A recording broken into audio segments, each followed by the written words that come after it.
Hi, I'm Bill O'Reilly reporting from Washington. Tonight, thanks for watching us.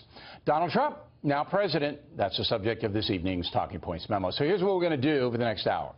We have our correspondents spread out across the city, ready to report on President Trump's evening. He's expected to attend 3 galas, including the Liberty Ball, where he will do the first dance with the First Lady. That may happen shortly, and we'll take you there live, of course. But first, Mr. Trump's inaugural address. It was a militant speech, about 16 minutes long, very political. That is somewhat of a departure, as many new presidents are diplomatic at the inauguration. Not Donald Trump. He did compliment President Obama for being cooperative in the transition, calling him, quote, magnificent. But then he hammered Mr. Obama's policies.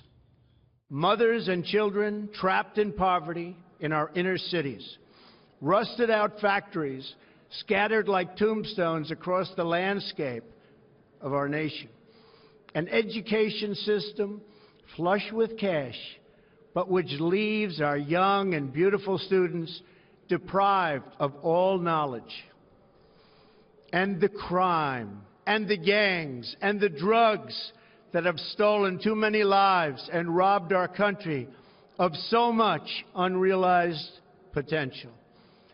This American carnage stops right here and stops right now.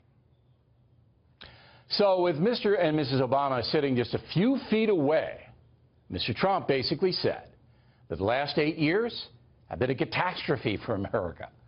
And it wasn't an anti-democratic screed. Mr. Trump criticized both parties.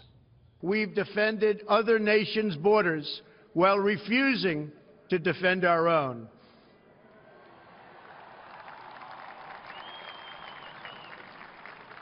And spent trillions and trillions of dollars overseas while America's infrastructure has fallen into disrepair and decay.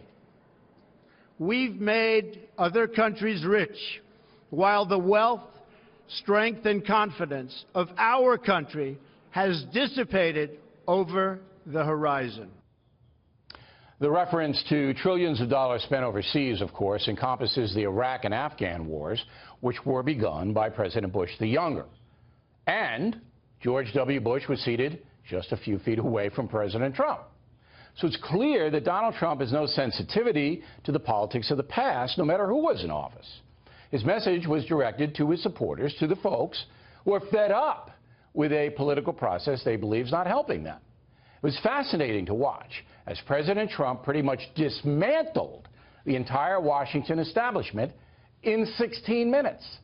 It was more like a campaign speech than a presidential address, marking the beginning of a new administration. Now, whether Mr. Trump's speech was good or bad, pretty much up to you. Doesn't really matter what pundits say. He was speaking directly to the American people, telling them there's a new power structure in place, one that is going to break down the entrenched political process. Whether Donald Trump can accomplish that is impossible to predict. He does have to work through Congress, and he does have to convince powerful people all over the world to cooperate with him. No president can institute vast change alone. By the end of his speech, which was clearly meant to send a message, Donald Trump laid it all on the line. From this day forward, a new vision will govern our land. From this day forward, it's going to be only America first. America first.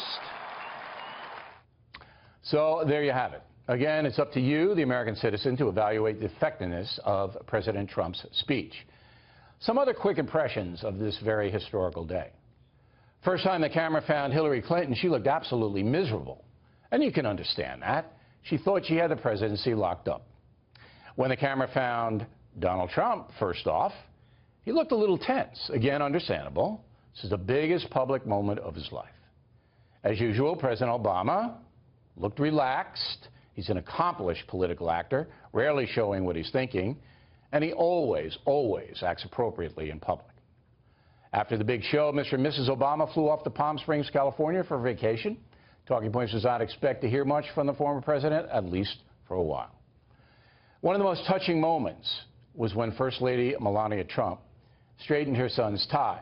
I can tell you from personal knowledge, Mrs. Trump is an excellent mother who will not move to Washington immediately so the 10-year-old Barron can continue his schooling in New York City.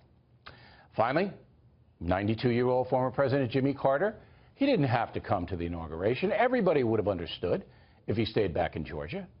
But Mr. Carter is a patriot and stood in the damp cold to watch America's peaceful transition of power. Whether you like Jimmy Carter or not, you should respect this man because he is a good man. And that's the memo.